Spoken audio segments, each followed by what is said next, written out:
বৌমা শাশুড়ির এই ঝগড়ার প্রধান কারণ হচ্ছে জেনারেশন গ্যাপ, ঠিক কিনা?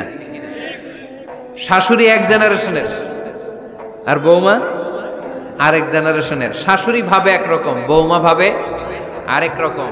শাশুড়ি চায় বউর উপর খবরদারি করতে, বউ চায় শাশুড়ির উপর খবরদারি করতে। এই ডমিনেটিং এর কারণে কিলাকিলি আছে না নাই? এটা ঠিক না। আমার শাশুড়ি মায়েরা যারা আছেন, প্রথমে শাশুড়ি দিয়ে শুরু করি। আমার মাইকের আওয়াজ যে ঘরগুলোতে যায়, আমার শাশুড়ি মাদেরকে বলবো, বউদের উপর অত্যাচার করবেন না। ছেলেরে প্রশ্ন করে, তোর কাছে তোর বউ বড় না আমি বড়? আছে না নাই? এটা একটা প্রশ্ন হইল। তোর বউ বড় না আমি বড়? দুইজনেই বড়। তো এক ছেলে সুন্দর উত্তর দিছে, আমার কাছে ভালো লাগছে উত্তরটা শুনে। এক মা প্রশ্ন করছে, তোরে এতদিন আমি লালন পালন করে বড় করলাম, জীবন যৌবন তোর জন্য শেষ করলাম, আজকে বউ পাইয়া বউ তোর আপন হয়ে গেল? এবার ছেলে উত্তর দিছে, মা, আমার মুখ থেকে মা ডাক শোনার জন্য তুমি কি কষ্টটাই না করছো জীবনে। 10 মাস আমারে পেটে ধারণ করলা, খাইতে পারো নাই, বমি করছো, খালি ওষুধ খাইছো, তোমার পেট কেটে আমারে বের করা হয়েছে, 2 বছর আমারে দুধ খাওয়াইছো, পেশাব পায়খানা পরিষ্কার করেছো। বয়স যখন 3-4 তখন তোমার আমি মা ডাকছি। এই মা ডাকটা শোনার জন্য তুমি এত কষ্ট করছো। আর আরেকবারের মাইয়া এই ঘরে আইসাই তোমার মা ডাকা শুরু করছে। যেই মেয়েটা তোমারে মা ডাকে সে আমার আপন হবে না কেন মা? ঠিক কিনা? এই মা ডাক শোনার জন্য তুমি এত কষ্ট করলা, আমার লালন পালন করলা, 10 মাস পেটে ধরলা, পেশাব পায়খানা পরিষ্কার করলা, এরপরে মা ডাক শুনতে পারছো। আর আরেকবারের মেয়ে জানা নাই চিনা নাই এসেই তোমার ডাকা শুরু করছে মা। তো যে আমার মারে মা ডাকে তার স্থান তো আমার কলিজায়, ঠিক কিনা? শাশুড়ি আম্মারা যারা আছেন, প্লিজ বৌমাদেরকে কষ্ট দিয়েন না। অনেক শাশুড়ি আছে পান থেকে চুন খসলে রেগে যায়, পদে পদে স্ত্রীর ভুল ধরে, বউয়ের ভুল ধরে, আছে না নাই? এটা করবেন না। সে তো নতুন, আপনার অনেক এক্সপিরিয়েন্স হতে তার সময় লাগবে। তাকে সময় দিন, তাকে ভালোবাসুন, ঠিক কিনা? না বুঝে সামান্যতে বৌমারে বদদোয়া দেয়, এরকম আছে না নাই? কিন্তু বুঝতে চায় না, বৌমারে যদি বদদোয়া দেয় তাহলে তার নিজ ছেলের পরিবারের ক্ষতি। পেটে ধরা যে ছেলে, ছেলের পরিবারের কিন্তু ক্ষতি, তার আপন নাতি নাতনিদেরই ক্ষতি। আওয়াজ করে বলেন ঠিক কিনা? বৌমাকে বদদোয়া দিয়েন না। বৌমাকে নিজের মেয়ের মতো দেখবেন। সমাধান আমি দিচ্ছি। কেমন দেখতে হবে? নিজের মেয়ের মতো। নিজের মেয়ে সকালে ঘুম থেকে ওঠে 11টা, ওইটা সমস্যা নাই। বৌমা কেন উঠলো না, ওইখানেই ঝামেলা, আছে না নাই? মেহেরবানি করে আপনার বৌমাকে আপনার নিজের মেয়ের মতো দেখেন। নিজের মেয়েরে যেমনি আদর করেন তাকেও অমনি আদর করেন। আপনার বৌমারে যদি আপনি কষ্ট দেন, মনে রাখবেন আপনার নিজের মেয়েটাও আরেকবারের বউ হয়ে কয়েকদিন পরে যাবে। আপনি যা যা করবেন আপনার মেয়েকেও তারা ওই রকম কষ্ট দিয়ে বাড়িতে ফিরিয়ে দিবে। চিল্লায় বলেন ঠিক কিনা? খবরদার, টিট ফর ট্যাট। ইট্টি মারলে পাটকেলটি খেতে হয়। এজন্য শাশুড়ি আম্মা জানারা যারা আছেন, বৌমার সাথে খারাপ আচরণ করবেন না মেহেরবানি করে। তাকে আপনি কষ্ট দিলে আপনার নিজের মেয়েটাও আরেক বাড়ির বৌমা হবে, সেও ওই বাড়িতে এই কষ্টগুলো ভোগ করবে। এগুলো যখন আপনি শুনবেন তখন আপনার চোখ দিয়ে পানি পড়বে কি পড়বে না? পড়বে। এবার আসেন বৌমার কথা বলি। বৌমা যারা আছেন মেহেরবানি করে, বৌমা যারা আছেন মেহেরবানি করে আপনার শাশুড়ি আম্মাকে নিজের মায়ের জায়গায় রাখবেন। আপনার বাড়ি ছেড়ে নতুন বাড়িতে আসছেন, তো এটাই তো আপনার বাড়ি। আপনার মা রেখে দিয়ে নতুন মা পাইছেন, এটাই তো আপনার মা। তো ওনাকে মায়ের জায়গায় বসাতে আপনার সমস্যাটা কোথায়? বৌমারা খেয়াল রাখবেন, আপনি আপনার শাশুড়ির সাথে যে আচরণটা করতেছেন, আপনার শেষ বয়সে আপনার ছেলের বিয়ে দেওয়ার পরে যে বৌমাটা আসবে ওই আচরণই আপনাকে ফিরিয়ে দিবে। The nature has its own return. প্রকৃতির একটা মাইর আছে, এটা শেষ মাইর, এটা শেষ খেলা। প্রকৃতির খেলা বড় খেলা। আপনি আপনার শাশুড়ির সাথে যে আচরণ করবেন, আপনার শেষ বয়সে আপনি একদিন শাশুড়ি হবেন, এটা মাথায় রাখবেন। ওই আচরণই আপনি ফিরে পাবেন। আওয়াজ করে বলতে হবে ঠিক কিনা? এজন্য 9 নাম্বার পয়েন্টস হচ্ছে মিউচুয়াল রেসপেক্ট। সবাই যেন সবাইকে ভালোবাসি। দোষ ছাড়া মানুষ নাই। সবার দোষ আছে, আমরা যেন একে অন্যের দোষ না খুঁজি। বৌমারা, আপনাদের কানে যদি আমার মাইকের আওয়াজ যায়, অল্প কিছু টেকনিক অবলম্বন করলে আপনি আপনার শাশুড়ির মন জয় করতে পারবেন। শাশুড়িরা আসলে বেশি কিছু চায় না, আগের জামানার মানুষ তো, এদেরকে ওইভাবে হাত করতে হবে। মাঝে মাঝে একটু শাশুড়ির মাথায় তেল দিয়ে দেন, চুলে তেল দিয়ে দিবেন আর কি, মাঝে মাঝে চুল আশ্রয় দিবেন, এগুলো কিন্তু খুব পছন্দ করে শাশুড়িরা। ওনার প্রেশারটা একটু মেপে দিবেন, ডায়াবেটিক্সের ওষুধটা খাইলো কিনা সময় মতো খোঁজ নিবেন, কি পছন্দ করে খেতে একটু রান্না করে দিবেন।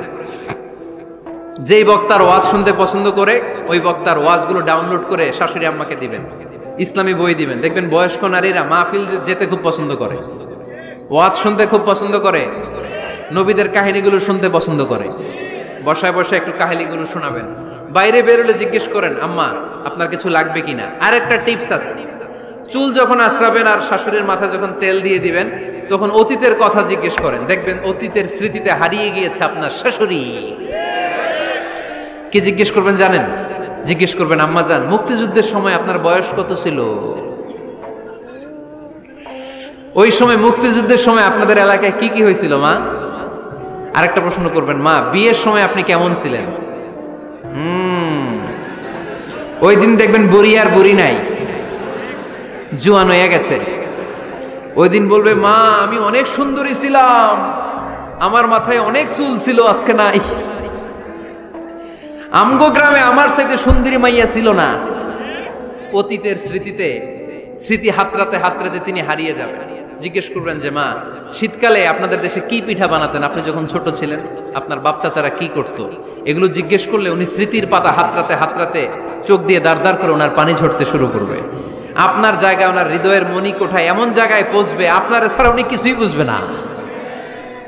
বৌমারা, এই অল্প কিছু টিপস অবলম্বন করে আপনারা আপনাদের শাশুড়ির মনকে জয় করতে পারেন। শাশুড়ি বৌমার দ্বন্দ্ব আমরা চাই না, আমরা চাই শাশুড়ি বৌমাকে নিজের মেয়ের মতো জানো, আর বৌমা শাশুড়িকে আপন মায়ের মতো ভালোবাসুক, ঠিক কিনা? এই মিউচুয়াল রেসপেক্টই পারে শাশুড়ি বৌমার দ্বন্দ্বকে দূর করতে, আর ঘরটারে শান্তি টুকরা বানাতে। আওয়াজ করে বলেন ঠিক কিনা? কয়টা গেল? আর আছে কয়টা? দোয়া করবেন একে অপরের জন্য। দোয়া, সাইয়েদনা ইব্রাহিম ফ্যামিলির জন্য দোয়া করতেন, রব্বি জাআলনি মুকিমাস সালাতি ওয়া মিন যুররিয়াতি রব্বানা ওয়া তাকাব্বাল দুআ। ও আল্লাহ, আপনি আমার নামাজ কায়েমকারী বানান, আমার কলিজার টুকরা সন্তান ইসমাইলকেও নামাজ কায়েমকারী বানান, আমার দোয়াটা আপনার দরবারে আপনি কবুল করে নেন। সুবহানাল্লাহ পড়েন। রব্বানা ইন্নী আসকানতু মিন যুররিয়াতি বিওয়াদিন গায়রি যী যারইন ইনদা বাইতিকাল মুহাররাম।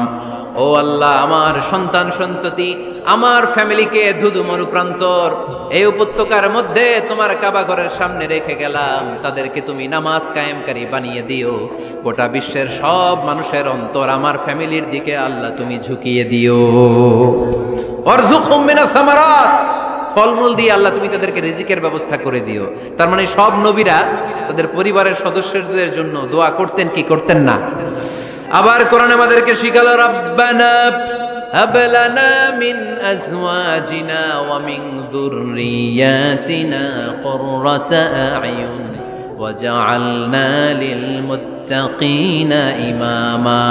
ও আল্লাহ, এমন নেককার সন্তান, এমন নেককার স্ত্রী আপনি আমাকে দান করেন যাদের দিকে তাকালে আমার চোখ দুইটা ঠান্ডা হয়ে যায়। চক্ষু শীতলকারী স্ত্রী দেন। বিয়ে যাদের হয় নাই, ইয়াং ছেলেরা এই দোয়াটা করবা। বিয়ের জন্য দোয়ার দরকার আছে না নাই? প্রতিদিন এই দোয়া করবা, আল্লাহ এমন স্ত্রী দেন, এমন জীবন সঙ্গিনী আপনি আমাকে দেন, এমন লাইফ পার্টনার দেন যার দিকে তাকালে আমার চোখ জুড়িয়ে যায়। এমন সন্তান আল্লাহ আপনি আমার ফ্যামিলিতে দেন যাদের দিকে তাকালে আমার চোখ দুইটা ঠান্ডা হয়ে যায়। নেককার সন্তান, নেককার স্ত্রী আল্লাহর কাছে দোয়া করে চেয়ে নিতে হয়। তাহলে ফ্যামিলি মেম্বার একে অপরের জন্য দোয়ার দরকার আছে না নাই? বাবা দোয়া করবে ছেলের জন্য, ছেলে করবে বাবার জন্য, মা দোয়া করবে মেয়ের জন্য, মেয়ে করবে মায়ের জন্য, ভাই করবে বোনের জন্য, বোন করবে ভাইয়ের জন্য। দোয়ার দরকার আছে না নাই? দোয়া করবেন সবাই সবার জন্য। এই যে কোরআনের বঙ্গানুবাদ পাওয়া যায় না এখন, কথা বলেন। স্মার্টফোন আছে কার কার দেখি? হ্যাঁ, কারা কারা স্মার্ট দেখি, হাজার হাজার স্মার্ট, মাশাআল্লাহ। এই স্মার্টফোনের ভেতরে আল কোরআন নামে বাংলায় কোরআনের একটা অ্যাপস পাওয়া যায়। কথা বলেন, পাওয়া যায় কি যায় না? আজকে থেকে এই অ্যাপসটা ডাউনলোড করে প্রতিদিন 1 আয়াত 2 আয়াত 3 আয়াত করে পড়া শুরু করে দেন। বাঁচতে হলে পড়তে হবে, বাঁচতে হলে জানতে হবে, ঠিক কিনা? এই স্লোগান আমাদেরকে শিখায়। এই স্লোগান তো আল্লাহ, এই স্লোগান দিয়েই তো আল্লাহ কোরআন শুরু করছে, ইকরা বিসমি রাব্বিকাল্লাযী খালাক। বাঁচতে হলে জানতে হবে, বাঁচতে হলে পড়তে হবে, পড়ার কোনো বিকল্প নাই। আওয়াজ করে বলেন ঠিক কিনা? সুজানগরের রায়েরা, মোবাইলের অ্যাপসের ভিতরে আমরা কোরআন রাখতে রাজি আছি তো সবাই? হাদিসের অ্যাপস ডাউনলোড করতে রাজি আছি তো? বাস রাজি আছি, ডাউনলোড করে রাইখা দেবো, আর কেউ পড়বো না নাকি? হ্যাঁ, প্রতিদিন একটা আয়াত হলেও যেন আমরা পড়ি। আল্লাহ যা বলা দরকার সব বলে দিয়ে গেছে, নতুন করে আর কিছু বলবে না। আমরা যেন পড়াশোনা করি, আমরা যেন একটা পাঠাগার বানাই। আবারও কখনো আসার সুযোগ হলে আমি জিজ্ঞেস করবো, যদি আমার মনে থাকে যে আপনাদের পাঠাগার আছে কার কার ঘরে, সেদিন সবার হাত তুলতে হবে। এমনি পারা যাবে তো? আল্লাহ তুমি তৌফিক দাও।